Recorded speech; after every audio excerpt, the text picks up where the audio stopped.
Well, hello, everybody, and welcome to Business Badassery, the podcast where we're going to talk about how to scale and build and scale a location-independent business that makes you a lot of money, that gives you freedom, and that doesn't require a mountain of work to maintain once you are at a certain level, unless you want to keep going.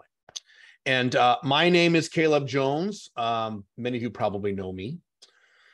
The other person here, you'll notice that I'm not alone. This is Billie Olds, and I'll let you say hi, and then I'll introduce you. So say hi to everybody. I'm Billie Olds, just like Caleb said. Some people in his audience call me the Ginger Ninja because I'm the gal behind the scenes who helps get things done.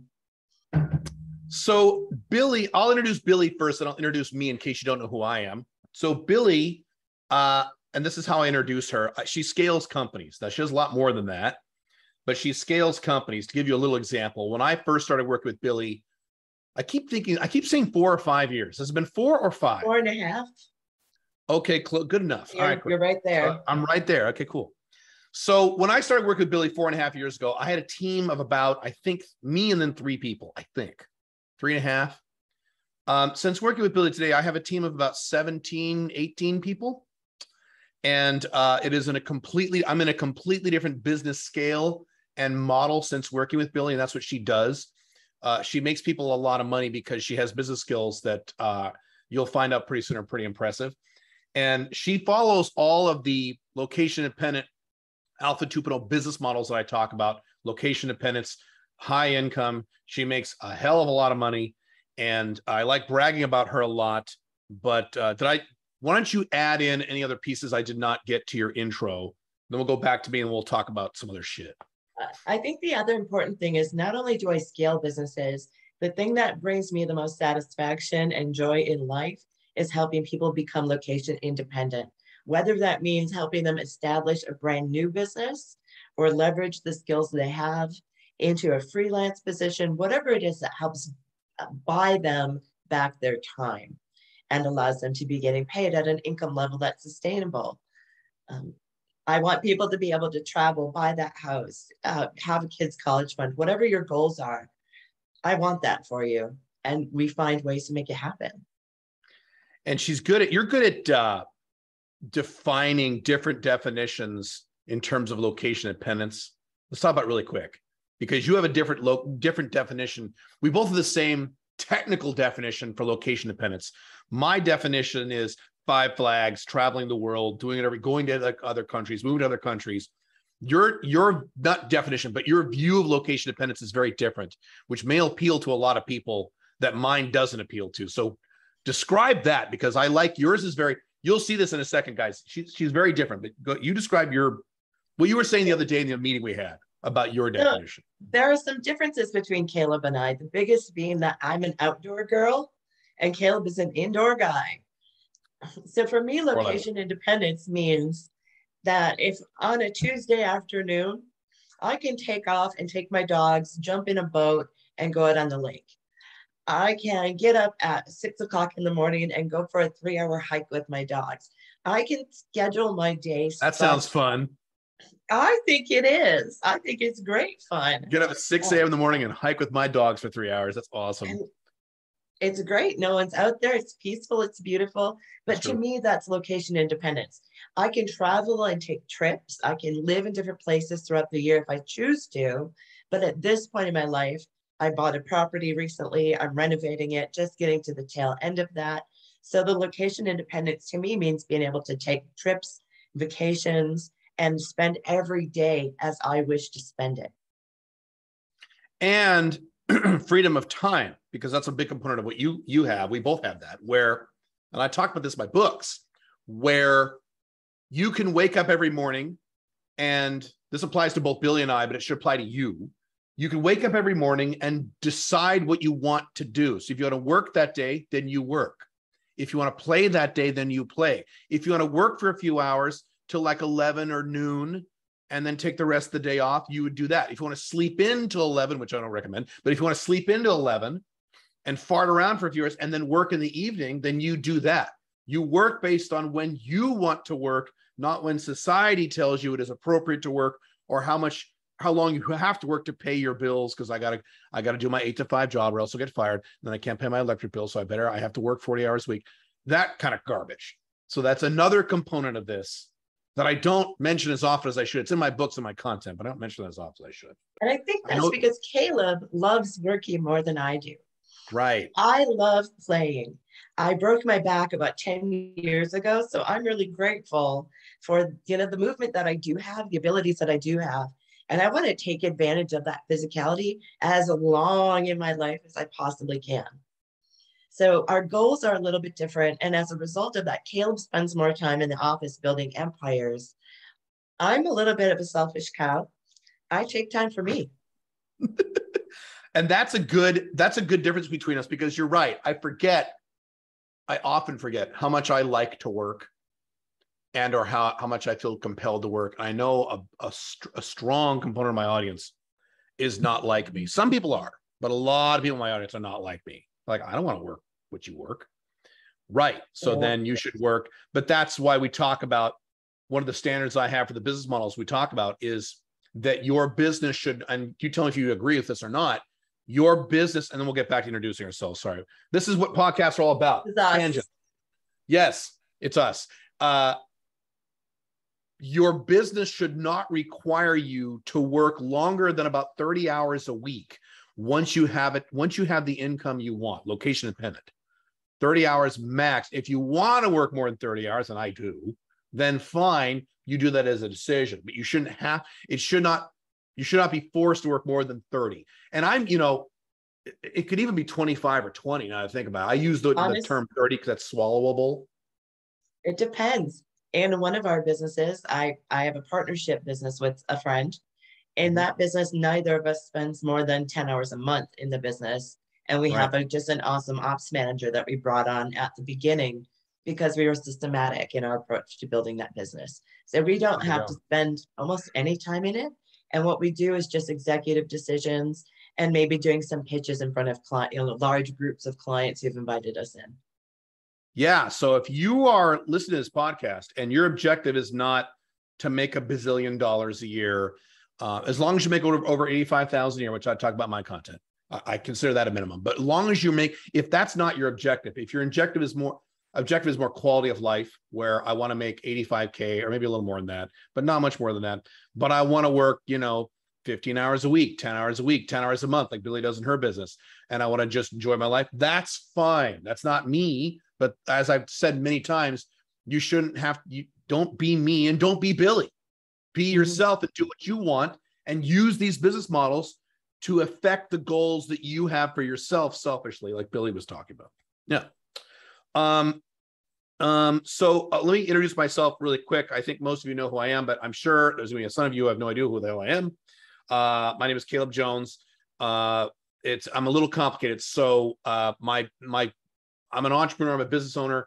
My primary source of income over the past 25-ish years as a business consultant or some type of consultant. Over 25 years, you're not going to consult on the same thing you did 25 years ago. I started as an IT consultant that morphed into productivity and time management consulting, and that morphed more into management consulting. It's been my primary source of income. I've had a marketing company for many years that I just closed down about 2 years because the pandemic and replaced that with something else. I also have, many of you know me as the Alpha Male 2.0, Sovereign CEO, and then years ago, Black Dragon. Those are all online companies I have. So one of them is Lifestyle Design for Men. That's one company. That company is Sovereign CEO, how to develop your own location-dependent income. So, in location-dependent business, I should say, because we're not talking about jobs, so that you can be location-dependent. And if you want to move out of the collapsing West, you can. If you want to move out of the country, you can, or at least have an international backup plan. Or like Billie said, just be mobile. You can do all that. And so that's another company I run. I do a lot of things. I work very hard, but that's my background. And this podcast is a few things. And Billie, you give your opinion too. This podcast is to expose you to other business and location dependent concepts that you won't get just from me. I work with a lot of amazing people. Billie is one of many. Not one of many. It's a few people, but there are players. We have a great base of A players that we work with. A players, right? And it is important for you guys to get exposure to ideas in this realm that are not just Caleb. Billie's example was perfect. Your example was perfect.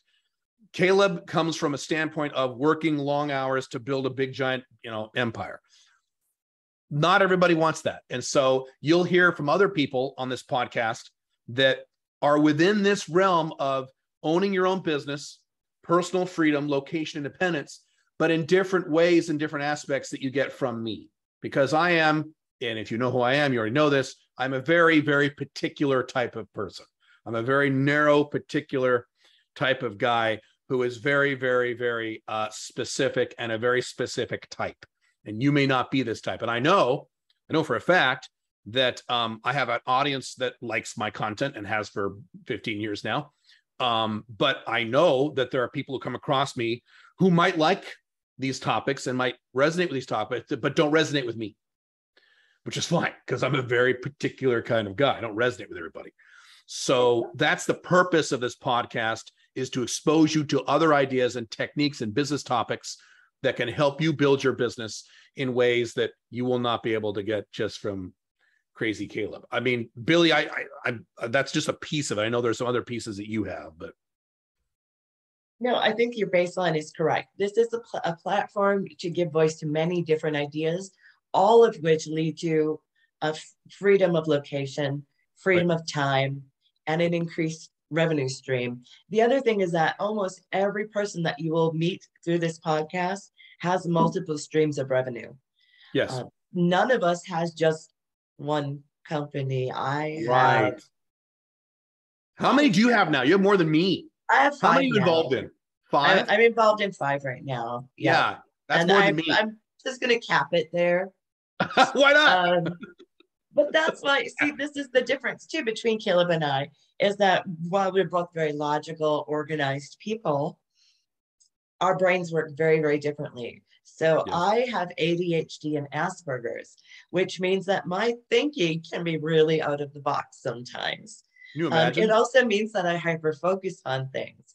So, we talk about having that time freedom. For me, it's just working within those parameters of what suits my personality, my work style. I get bored. If I were, I don't know, a data analyst, I would be bored to tears if I had to wake up and do the same thing every day. Yeah. So it's really, again, about helping you build that individual freedom, whatever that means to you, and having a collective of voices who can help you present ideas and answer questions to get you somewhere. Mm-hmm. And this is a good example. So I've heard from my audience, actually, you address this because I know what I would say, but I'm going to be a real asshole if I keep talking about this topic. I've had guys in my audience, and some of you watching this podcast or listening to this podcast have said this. Well, but Caleb, I can't do anything. I have ADHD. I've had guys say, but I've had emails, but I have Asperger's. I'm on the Aspie spectrum. So I can't do anything. I can't be successful. I can't make this kind of money. I don't want to tell you how much money Billie makes. I have an idea. She makes a shitload of money, location dependent, doing whatever the fuck she wants, whenever she wants to do it. I mean, what do you say to that? Love it. We could do a whole podcast. We won't today. Well, we could. We could do a whole podcast on that. But what? I better shut up because I'll start being really mean to these people. But yeah. No, honestly, I'm a chick, so I grew up not knowing that I was abnormal. That I was dealing with these. I know neurodivergencies, right? I literally didn't know, because as females, not only are ADHD and the autism spectrum things that are, they look at that for boys. They don't diagnose that for girls. It's only been starting in the last 10 years. So I was not diagnosed until I was 35 years old. Oh, really? Yeah. Did you have any idea that you were different or had that? Or you just thought you were normal? No, I knew I was different, but I didn't know how or what was going on. I just knew that I have a hard time relating to people one-on-one. So Caleb and I have known each other forever. He's like a family member at this point. We argue, we bother each other, we nag each other. Our relationship is special, and it's really easy for me to converse with him and be open. But what I found for me is that I really excelled in elementary school, in all the gifted and talented programs and winning all sorts of crap. And then I got to middle school and high school, and I never did a piece of homework. That I is never did exactly my experience. anything. I didn't know Yeah. this. That was exactly my experience. I'll tell you mine in a second. Yeah, go ahead. I Wow. did nothing, and I ended up with almost 2 entire years of college credits as a result of being part of the International Baccalaureate program. Oh my With God. literally, the only time I did things was right before class, or in a 15-minute break. Wait, you had college? Wait a minute. You had college credit in high school? Is that what you're saying? Oh, that's Yes, the so opposite of me. Holy our shit. school had Okay. like the International Baccalaureate program. Some Yeah. schools call it advanced placement, Yep. where you can take college level classes and then you test out and get college credits. You pay for the Yeah. testing, Okay. but you get college credits. So it allows you to miss most of your first 2 years of general academics. God, But so go but ahead. Go ahead. I mean, I barely passed high school, but I still got a bunch of college credits, and Oh my God. I was checked out.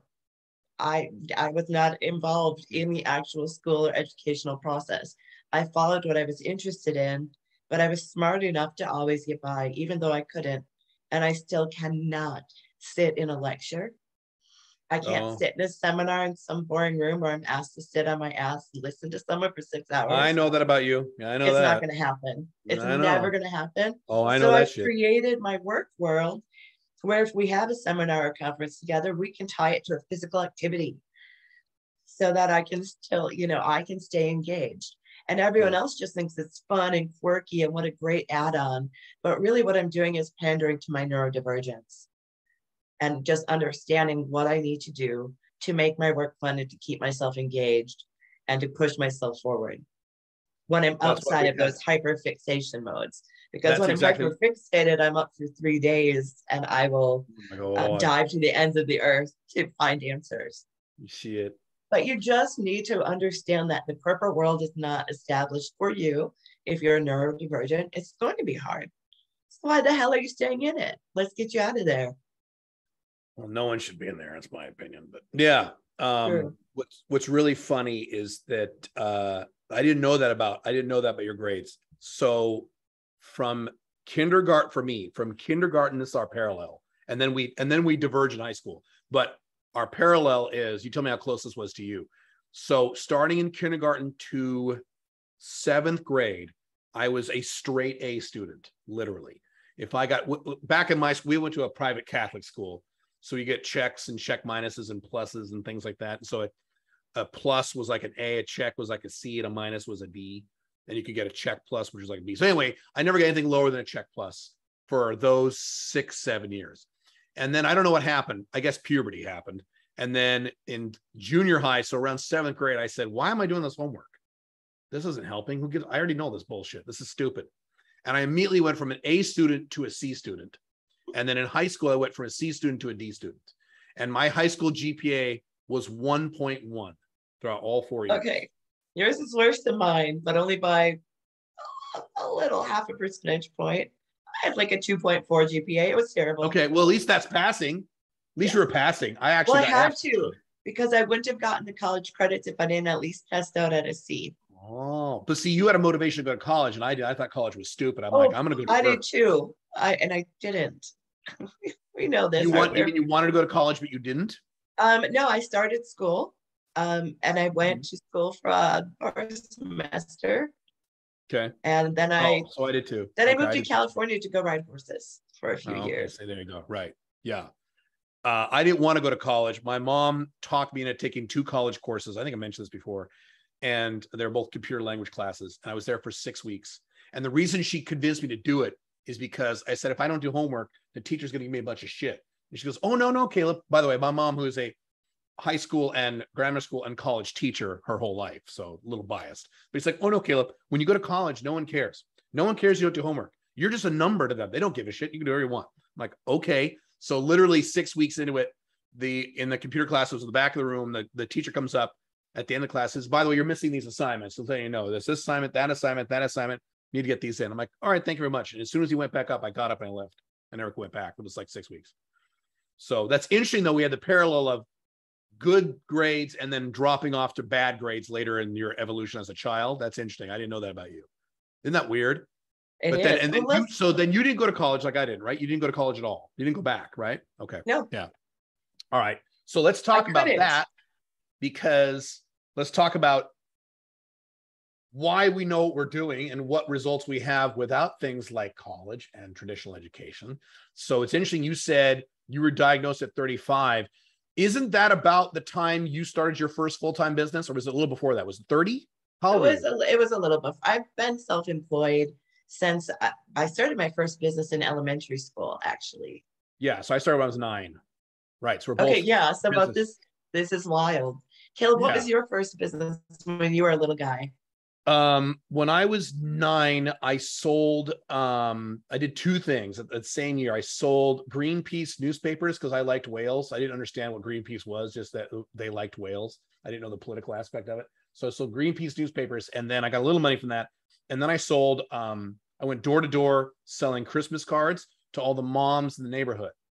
And if you got, they didn't pay you, you could like, this is a long time ago now. We're talking like early 1980s. So they would like you'd send in the order, and if you got X number of points per dollar you sold, and if you could use points to buy like toys or like a stereo, or you could get cash, but then they raped you on the cash.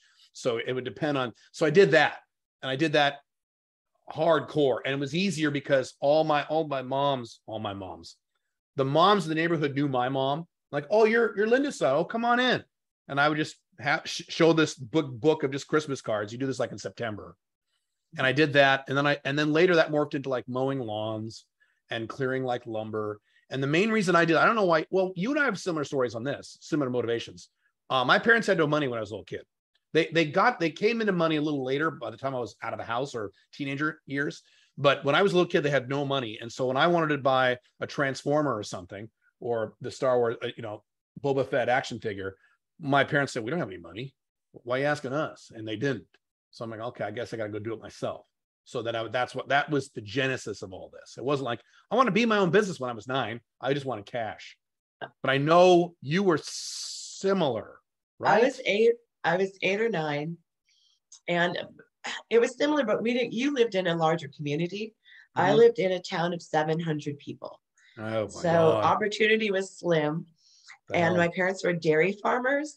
So my dad actually, like, I wanted a 10-speed bike in the worst way. I had one of those like banana bikes with the big handlebars with like 8 hangers. And 80s, I hated that 70s thing. and 80s.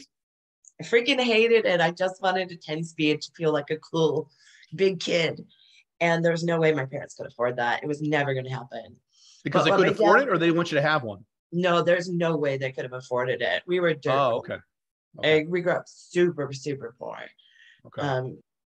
But what my dad could do is take some of the land that we had, and he built a 2-acre garden. He just like tilled up this land outside of the farm and planted 1 acre of that in cucumbers, and said to me, like, this is yours. I planted this for you. You don't have to do this if you don't want to, but you can harvest the cucumbers, and I'll drive you to this processing facility where they will buy them from you. So this is your harvest. You do with it. These are your plants. They live or die. It's on you. I'll show you what you need to do.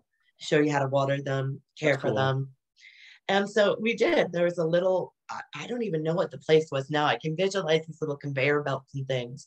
I would take my 5-gallon pails of little cucumbers and dump my conveyor belts where they were sorted by size and then weighed. And then they would give me. Wait, you were how old? Like 8 or 9? I was 9 at that point. 9. Okay. I have to be 9. Yeah. So they would weigh them and they'd give me a check. And what I learned was that the smaller the pickle, the more valuable it was. So I was, again, selfish little cow. I was out there twice a day picking those little teeny tiny cucumbers as soon as they would grow, because they had the greatest value. Why would smaller cucumbers more money? Why was that? Well, because you need more of them to fill up a jar when you're buying like little high-end gherkins or the like little midgy pickles that are so dainty. It just takes a lot more to collect those. So, and the texture is better. I'm a pickle connoisseur at this stage of my life. I hate pickles. Well, the few foods I will not eat is pickles. It gross me out. I love them so much. But that's how I learned. I learned that I could make money by tending something in the soil, by taking care of something. I could grow money by putting effort in. When what I really wanted to do was go down to the river or the pond on our property and go play. but I prioritized making the money and then became addicted to it. And the next year we grew a second business. My dad rented me a field, a literal field. He had a friend bring his young cattle over, like baby calves, that lived in this field for the summer. There are 20 some head of them. And my job, I had to walk around the fence line every day, make sure all of my chargers were in their fence and that no one looked sick and that they had salt and minerals and that the fence was electrified. So my dad sold me, he didn't even give it to me. He sold me an electric fence tester and a pair of lopping shears so I could remove any weeds and things that were there. But he made me keep my own books at that point. And I still remember to this day, we charged his friend 8 cents per head of cattle per day for my taking care of them. So I would have to do those books every month.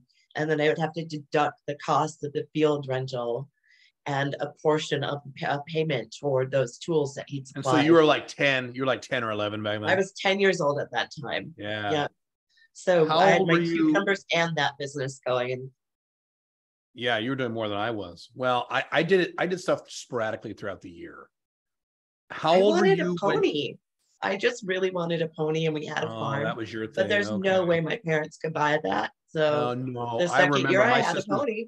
Yeah, really. My sisters wanted a pony when we were little, because you and I are in the same generation. And I remember how much money ponies were in the 80s dollars. I remember, oh my God. I don't remember any numbers. I remember my dad or my sister telling me how much a pony would be. Like, whoa, there's no way you're ever going to buy that. It's like buying a car. And it's the maintenance is the more expensive part. That too. Right. My sister explained all this to me. I'm like, you want a pony that bad? But what I did was I segued that. I knew all of my life I wanted to be a horse, like a crazy horse lady, and my parents could never afford it. They could not send me into a competition, to a lesson, anything. I had to just do it on my own. So I, spent my childhood financing that ambition. And as an adult, became a professional equestrian. Right. Were you in your 30s when you went full-time with your first business? How old were you when you went full-time with your first business? My first business would have been when I was 22. And I only stopped that when I broke my back, but I had my own business training and competing and giving riding lessons to English equestrians from the time I was in my 20s. And I traveled through the US doing that and working for different Olympic coaches, etc., as an apprentice. So, and this is fun. Full experience. Yeah. Rattle off. This is the fun part when I talk to you. Rattle off several different business types or industries you've worked with just in the past few years. Because you have a really eclectic, broader than I do, I think. But yeah, just rattle off. This sounds hilarious. You'll see what I'm saying. Just rattle off a few different types of companies you work with. It is. So I've worked with venture capital. I've worked with companies that serve government entities, political campaigns, food and beverage, cosmetic industry, and just overall manufacturing and processing. Let's see what else. Real estate. You're doing real estate now. Yeah, doing a bunch of different real estate things in different states, and help the founders of Whisper AI to launch their company, which is a hearing aid company that's using computer machine learning and artificial intelligence to improve hearing aid design. So I get to meet some really awesome people. Yeah, you've worked with, I worked with a lot of different companies, but I've tried to narrow it where you've been kind of all over the place. I like learning. Yeah. So for me, I'm getting paid to learn and to dive deeply. And I only take clients on that I know I can hyperfixate on, or that I'm really interested in what they're doing.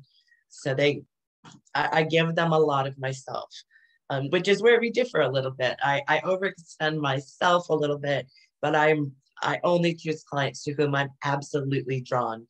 I will not spend my time in a client that is iffy, and I will absolutely fire clients. That's the beauty of success. And I didn't get that for years, is the ability to have the balls to fire clients who are giving you real money, like big money. And B, which is like level 2, getting to the point where you can do that and you feel 100% good about it. Because I remember a time where I would wouldn't fire anybody because I need the money and they're giving me all this money. So yeah, they're assholes and they're treating me like shit, but it's money. And then you get to the point where like, all right, I can't do this anymore. And you start firing slowly and very carefully, firing certain ones, the worst ones, but you feel awful. You're like, I remember this one. So I'm like, oh my God, they were paying me back then. This was a lot of money, $5,000 a month. They were paying me $5,000 a month and I fired them. $5,000 a month. Oh my God. So level 2 is you fire someone whenever they're being dicks. And you are like, thank God, I don't care how much they were paying. Good. It's like a evolution you have to go through. It is. It's hard the first or second time. But after that, you realize your value, you realize your worth, and you realize that you left the corporate rat race because you don't want to deal with bullshit. And you don't have to. You can mitigate the bullshit that surrounds you. As long as as long as you live up to your deliverables and your promises and you overperform rather than underperform, you can get rid of those pains in the ass at any point. And everyone's going to have a different level of tolerance for this. So I know for a fact, my level of tolerance of working with assholes is much broader than yours. Yes. You're a lot more picky than I am. I'll put up with shitheads paying me a lot of money. And I'm like, because I'm very outcome independent. So I'm like, I don't care. There's a level at which I'm not going to dick with it anymore, especially if someone attacks my staff. If that's me, if you attack me, I don't care. But if you get on my staff and cause all kinds of, you're out the door. But you can establish, for you listening, you can establish a baseline that makes sense for you. You can be like Billie and be really picky. And I've worked with a lot of people like you, where they say, it's not just about making the money I want to make. I talked to a guy a long time ago. His name is Jim Gleek. He was, I don't know if he is anymore. He was like a kind of famous make money internet guru years ago. And his thing was, I want to work with only the people I want to work with. Because he was more like you. I'm not working, if they're even a little, if they're bothering me at all, I'm out. I'm only working with people I 100% like. And back then I was like, so what? Now I understand it, but then my tolerance is broader. So you could pick. It's your business. You do whatever you want. Back in the day, I worked on a charge them until you liked them kind of philosophy, so especially in the horse world. And when you get into the very fancy European imported horses, people are dreadful. So I would just charge them 2 or 3 or 4 times as much. Yeah, fine. And then I'd subsidize the people that I really liked and charge them almost nothing. That's pretty funny. That's awesome. Yeah. I never done that, but that's a good idea. I love doing that. I had clients, the very first national title I won as a horseback person was down in Texas. They flew me and my boyfriend down. We stayed for a week. We were only at the showgrounds like 3 days. I won a bunch of national titles and I charged them a huge amount of money because I just hated the owners. They were dreadful people, but the horses were great and their staff was great. So I just made it a really expensive vacation. Yeah. Have you ever had trouble getting paid by an asshole when you're charging an asshole or assholes a lot of money? Have you had trouble getting paid? I've only had trouble getting paid once, and that was actually a client of yours that we took on. Really? I know who you're talking about too. You know who it is. They stiffed us for north of 10 grand. Oh, wow. I didn't know that part. Oh, maybe I did. I forgot. Oh, shit. Yeah. So, hey, if it's once, every once in a while it's going to happen. But you know what? Yeah. Just to not have to deal with those sons of bitches anymore, it's totally worth it. Great. Great. If, I didn't have to give them a ticket to fly to some island. I got rid of them. It's worth it to me. That's my attitude about firing the clients who are paying you a lot of money, because sometimes that happens. I don't know if you've had that happen, but I've had it happen, at least historically. It hasn't happened lately because I think I'm just better at this. But clients where you get a client or a customer or whatever, that is a big one. They're paying you a decent amount of money. They're not little, but they're awful. And so you're like, if you're not at that point that we're discussing right now, you're like, oh God, I can fire them and free up my life and it'd be so much better. But look at all this money I'd be wasting. But then again, it's worth it because emotional, what do you call it? Emotional capital is just as important as financial capital. You need both. That's one of the reasons I left the United States. Just being there just bugged me. And that wasn't the number 1 or even the number 2 reason, but it was in the top 5. And this nagging feeling I had in the United States doesn't exist anymore. And that means not only am I happier, but now you could argue I'm emotionally free up to make even more money where I wasn't before. You could make that argument. I So think if that's you're, a really valid argument, Caleb, yeah, because your emotional health is incredible. It's just as important as your physical health. And we yeah. preach, maintaining a healthy lifestyle in all ways. It's not just make money in your business. It's be happy, be satisfied, have the time and the money for what you want and what you need and what you deserve out of life. Do Money you is a have, part of it. this is a good question. I have my answer, but you answer this first. Do you have to love what you do? Because I get that question a lot. I know what my answer is. So I have to at least have a strong like. I won't take it on if I'm not interested. I'm just not, it doesn't matter how much money it is, unless I can Well, just delegate it to someone in my staff. well, wait, But you're for already me successful. personally, Wait, you're already successful. What would you say 15, 20 years ago to that question? so I've always followed the dopamine. Even though I Okay. didn't realize that's what I was doing, I followed happiness and money Okay. followed. I found ways of All right. making money happen. Okay. And it happened for me very organically and with a lot of growth. So I started, once I started putting myself out there and people started recognizing different skills I had, the money was never far behind because my enthusiasm and energy showed. And that's largely what people are looking for, that you buy in to whatever the project is. And by having that emotional buy-in and some connection, it really changes the parameters. My answer is very similar. So my answer is two things. One is what Billie just said. You have to 100% believe in whatever it is you're selling, even if it's not your thing. So that's the second. So the second component is you can't, what I say is you can't hate what you do. Maybe you don't have to love it, because I've encountered entrepreneurs who had successful companies, who made a lot of money, who were reasonably happy. They weren't necessarily doing what they loved, but they didn't hate it. They were at least curious about it. There were aspects they were interested in. They tried to put themselves in those holes, and they believed in what they were selling. So that's those, as long as you believe in what you're selling, even if you don't love it, and you don't hate it. Now, ideally, it's better if you like it. It is better. And I think statistically, your odds of being successful go up if you do like it. But you can make plenty of money at things you don't love, you just like. There's things if I only did what I completely 100% loved, I've said this before, I would sit here. I wouldn't sit here. I would go outside. Now that the weather's getting nice in Dubai, I'd go outside and I get my laptop and I would write fiction novels all day long for like 6 hours a day, and then just relax if I just want to do what I 100% loved. But I don't do that because that doesn't make money. So then I pick things I really like. Some aspects I love. I could talk about, Five Flag stuff all day long. I could talk about dating and relationship stuff for men almost all day long. I like these topics. These are very enjoyable to me. I don't hate them. Same for me, starting businesses and talking about how to optimize your business and make things work better gets my juices all flowing. I get really excited about that. But there are things I freaking hate doing, which would include things like returning phone calls, checking emails, the finance stuff. My business partner, like I have people in every company that do most of that for me. Because what I can do is I may not like certain components of what I need to build, but I'll build it, I'll get through it.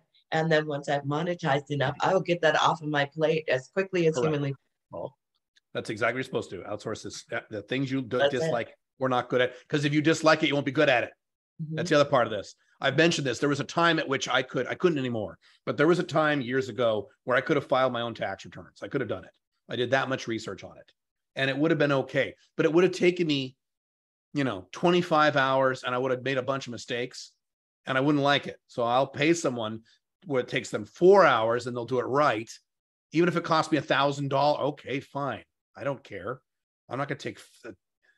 I used to work with a guy years ago, long time ago, back when I was doing IT consulting. And he owned a company of about a typical company with an office and employees, about 30 people.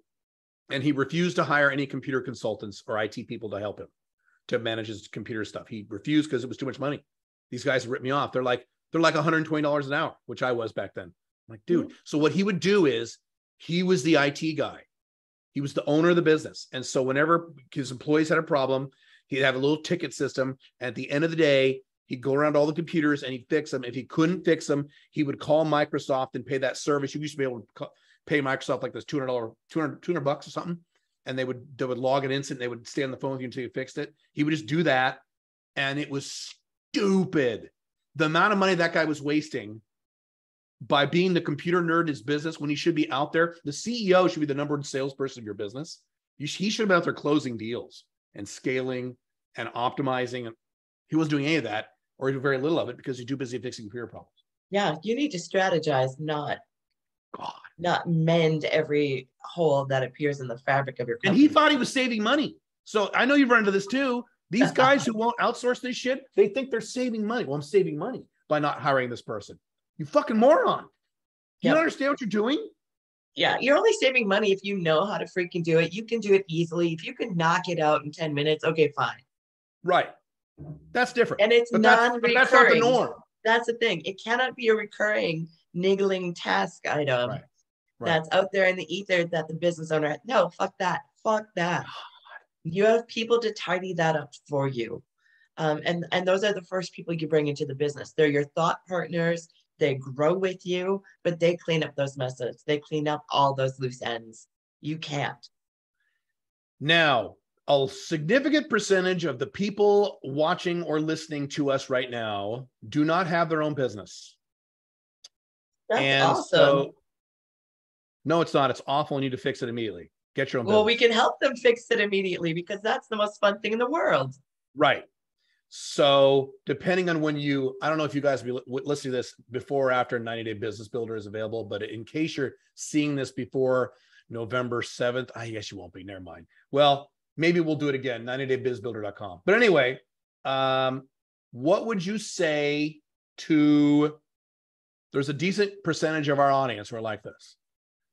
Smart, motivated guy or gal who has a decent job, but they hate their job. They want to start their own business, but I have no idea what to do. I don't have any skills. I don't know how to pick a niche. I don't know anything. What do you say? I know what I would say, but what would you say? I would say I would have them go through some exercises and find their interests and find a niche. It's realistically just finding a niche that you believe in and doing a little bit of research to validate your assumptions about this business or this need, and just go on and make something happen. Get off your butt and make something happen. Yeah, stop making excuses. Because I get a lot of questions like, well, how do I do that? Well, you do this. Oh, I can't do that. Okay, then keep making excuses and just be poor the rest of your life or be a wage slave in many cases. Because a lot of people out there listening to us or watching us are making decent money as employees. And it's harder. Oh, boy, do I know this from my audience. My God, and people I know in my personal life.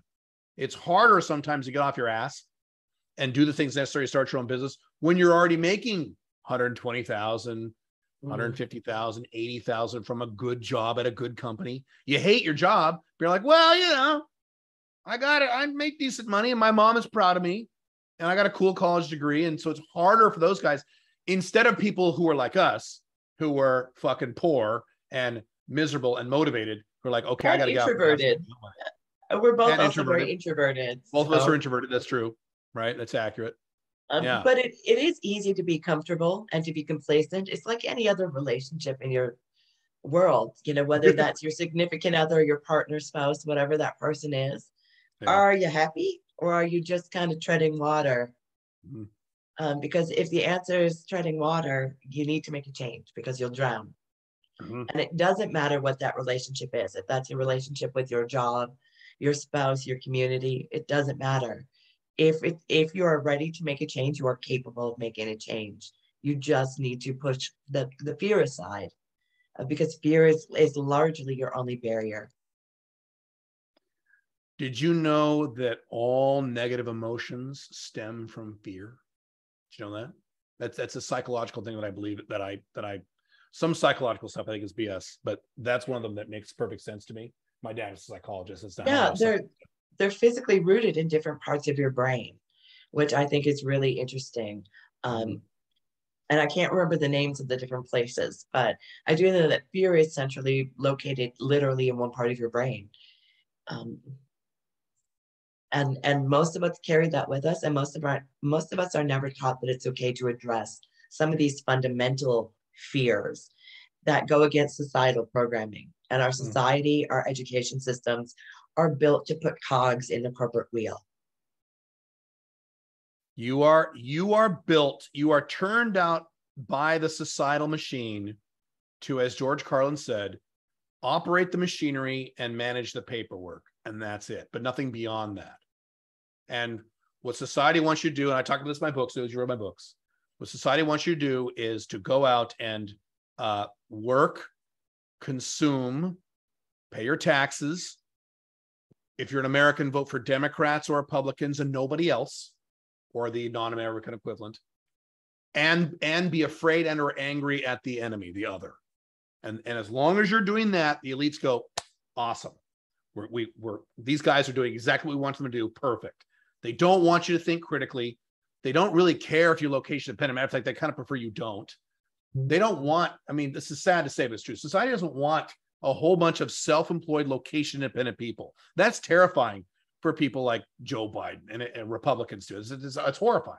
They want people with jobs stuck in their own cities who have to work that job, who are pissed off at some group of people, who pay their taxes, who take the vacation once a year, right, and watch Netflix. And that's not designed to make you happy. That's designed to keep the big machine going. But here's the thing is the machine will keep going even if you individually have your own location dependent business and live a great life. The machine will be fine. Because a lot of people say, especially when we talk about relationship stuff, but in business stuff too, well, what if everyone did this? They won't. It's fine. You do what you want. Society will take care of itself. That's how this works. Fear is going to hold 98% of people back from ever putting themselves out there that way, whether it's starting a product or a business. Most people will never, ever break through that barrier of fear. And we're here to tell you that that barrier is much, much smaller than you think. Yeah, we should probably talk about that on a future podcast. Do you think? Absolutely, yes. Do a whole podcast on that? I think we should. And we could definitely we have a couple of different guests I'm thinking that would be great to bring on. Yeah. To really dive more deeply into fear and the psychology behind it. Do you think fear is tied to laziness, or do you think that's something different? No, I think that's another big component today with people. They're lazy. I think laziness gets mislabeled in a lot of ways. So there's laziness, or something that I deal with is because there are times where I get into I don't know, it's like an action paralysis. I know I need to get things done. I have a big list, but with my ADHD, I really, really struggle. So I know that there are barriers, and to people externally, it might look like I'm lazy. If you're sitting in a building with me 24 hours a day, you're going to think I'm a fairly lazy person, because a lot of my thinking, a lot of my work, I have to do in my head first, and then I put it on paper, and then I make the deliverable. That's just the way I have to operate. So I can see how that would be perceived as lazy, but at the end of the day, I actually output a great deal more than most people. It's just that our working styles are different. Way more than most people. Exactly. So you're many multiples of the typical person. Well, that's just it. Your value, your output is not predicated on your activity. It's predicated on the output. Right. So worry about those outputs rather than the inputs. Right. And you'll be much more happy and successful, and you'll get something done. Right. But there are people who are lazy, but I do think laziness is one of multiple things. It could be anxiety, it could be depression. There are many, many things that look like laziness. And it's just trying to find the motivation to push you past what that particular barrier is. And I'm going to mute myself for a second because my office has been invaded by very large dogs. Oh, that's fine. So I'm going to let Caleb talk for a second. You don't have to do that with the dogs. They can hear the dogs while I talk. It's fine. Unless it's okay. Well, it's fine. It's a podcast. It's fine. We'll let you know. Yeah, I just don't want them to be too noisy, guys. So. All right, but if you need to, I have a quick topic, a monologue on that. If you need to go for a minute, you need to go. Or you're all right. Yeah, let me just pop them outside, Caleb. Take it away. Okay. All right, cool. So one thing to deal with laziness is, and I've mentioned this before, is that you address all the other factors that laziness can be causing you. And these are the physical factors, so that you actually address these first. So when we bring people on into our upper level coaching programs, we focus on these factors first before we talk about time management and scaling your business, outsourcing, marketing, because this is more of a baseline. And if you have been part of my coaching programs, you know what I'm going to say, but here's the baseline. So it's things like, how many hours of sleep are you getting a night?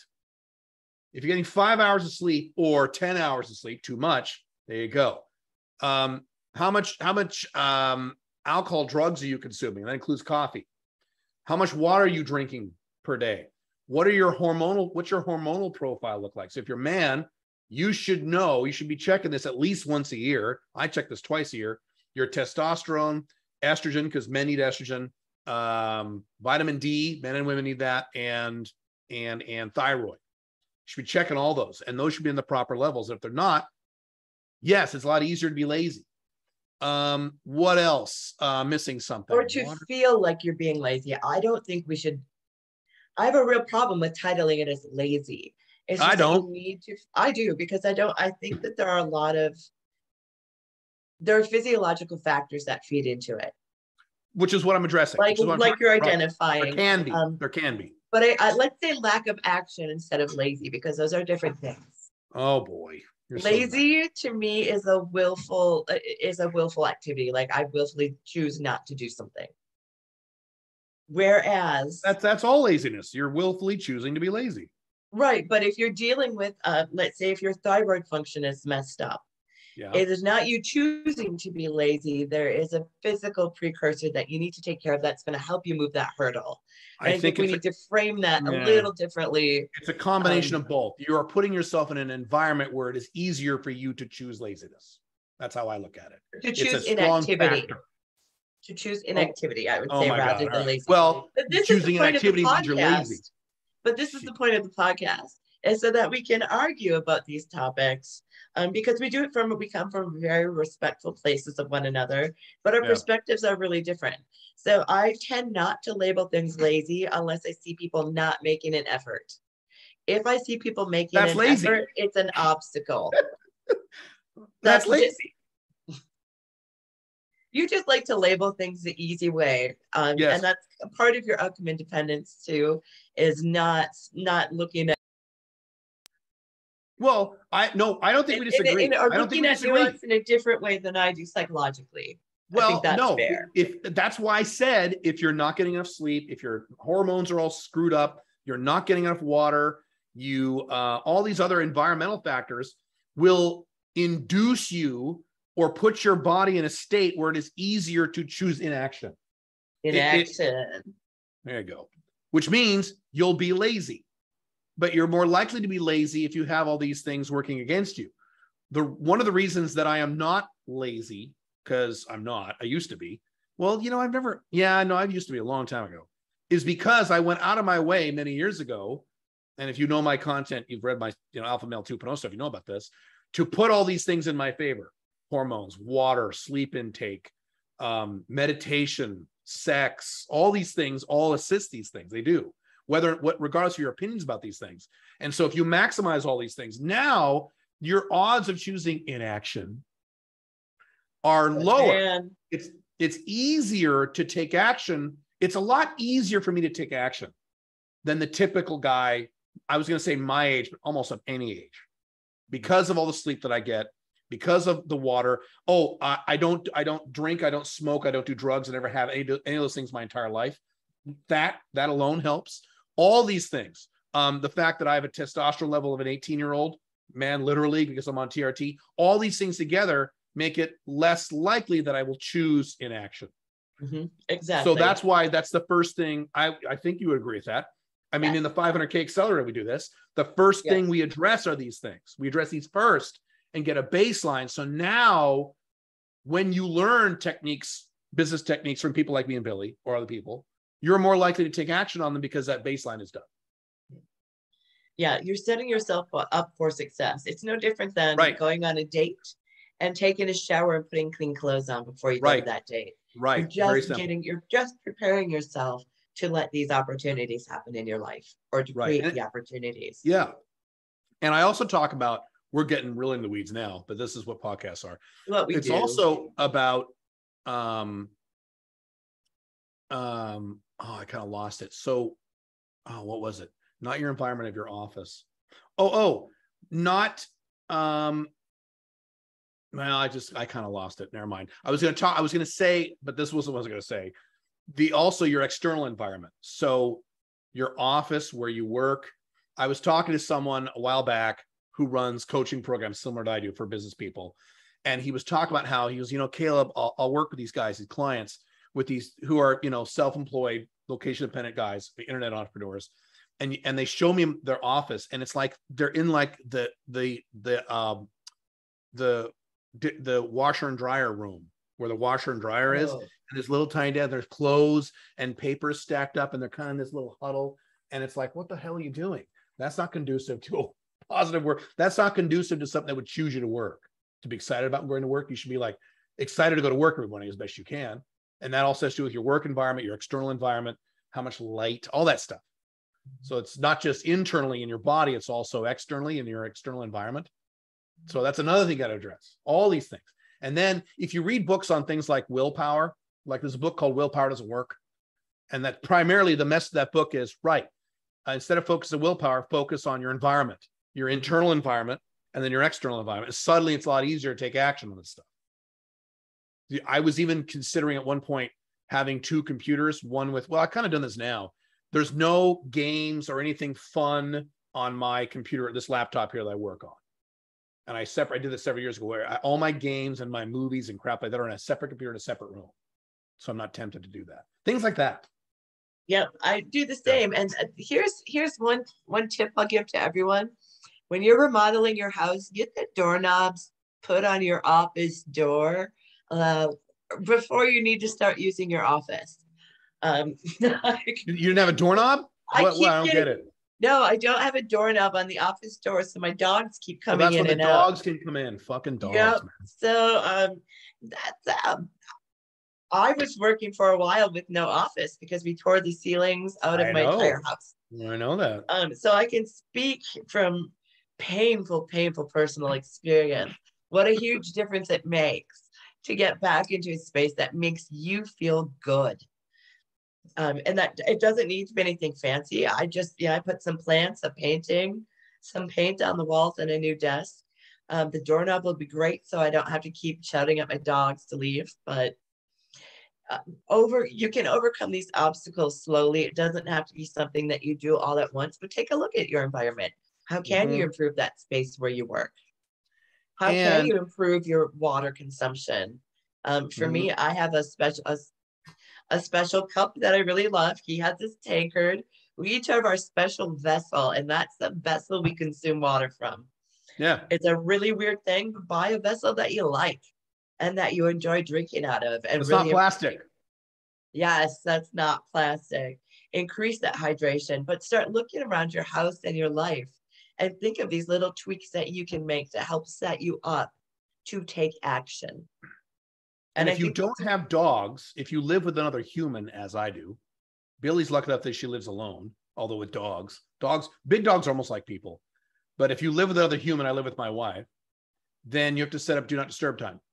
Unless you live with someone who is very introverted and you never see that human being and they're on the other side of the house. My daughter's kind of like that. So when I live with my daughter, I have to do this. Well, a little bit. That's the kind of spouse or a partner I'd want to find. But I always end up with people who want to spend way too much time with you and be in your space. Because opposites attract. You're going to be attracted to a man who's the opposite of you. That's who I married. I married my literal diametric opposite.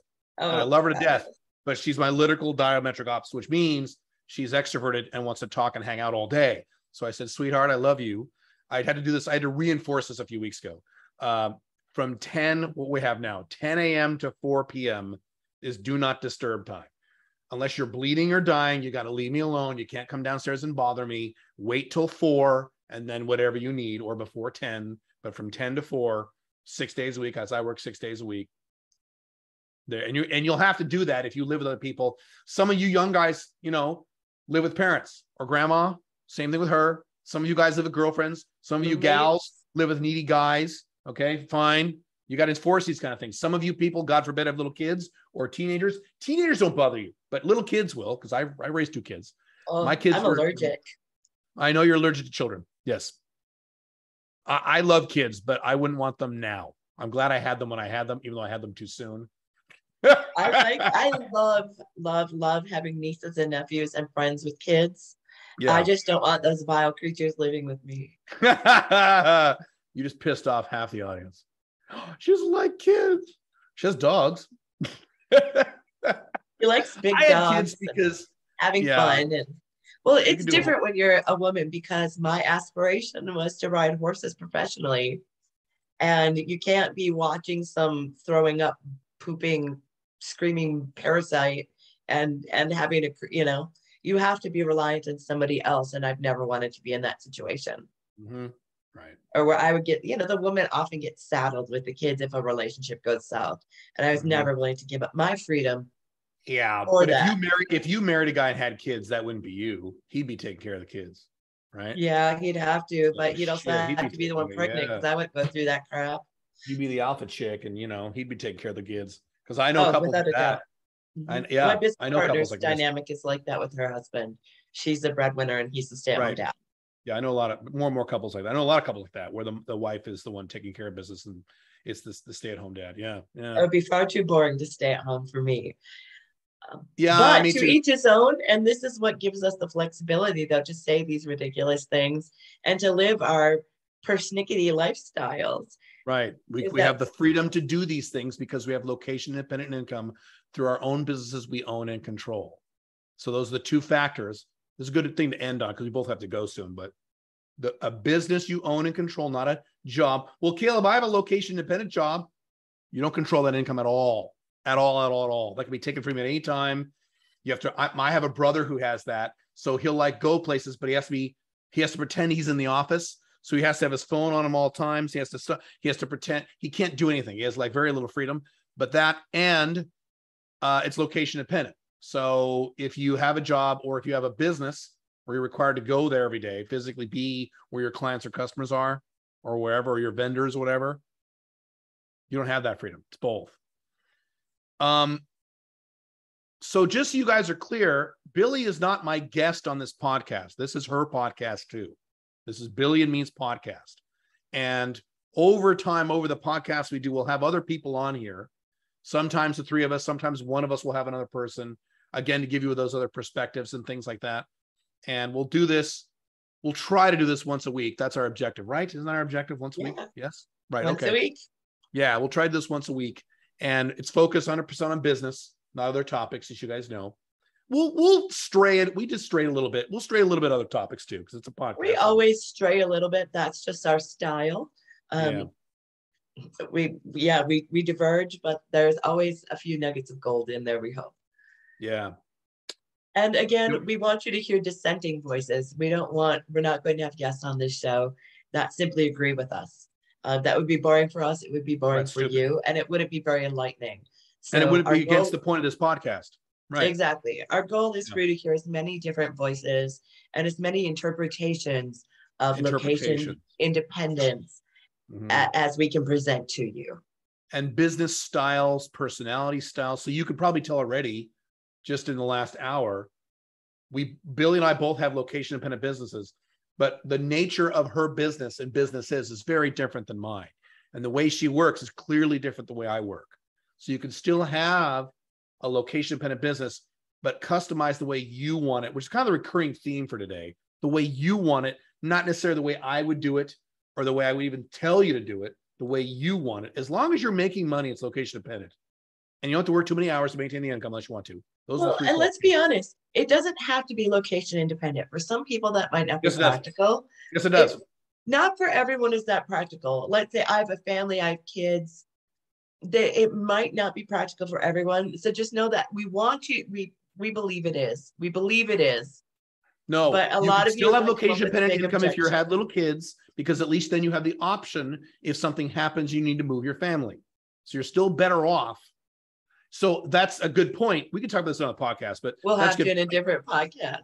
Yeah, if you don't need the location independence, you should still have it, because you may most likely want it later in life. Well, I don't need to move out of my city. I have little kids. I have a wife. I love my city. I love my country.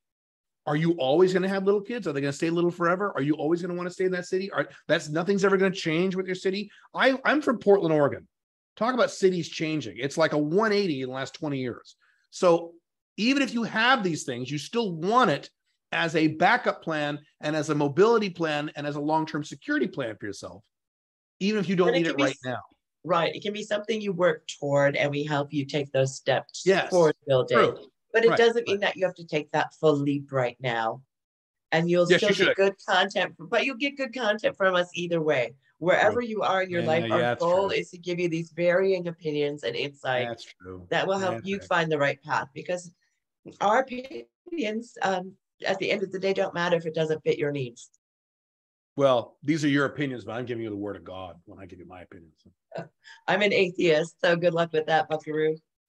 I'm not quite an atheist, but I'm close. I'm an agnostic, and I'm on the verge. The line's right here. I'm right there. We can talk about that too. All right. Well, thank you, ma'am. It was awesome. Well, it's been a pleasure talking to you, Caleb. Can't wait to get to know our audience, and see you on next week's podcast. Cool. See you guys next week. Same time, same bat channel. Have fun. See ya. Bye.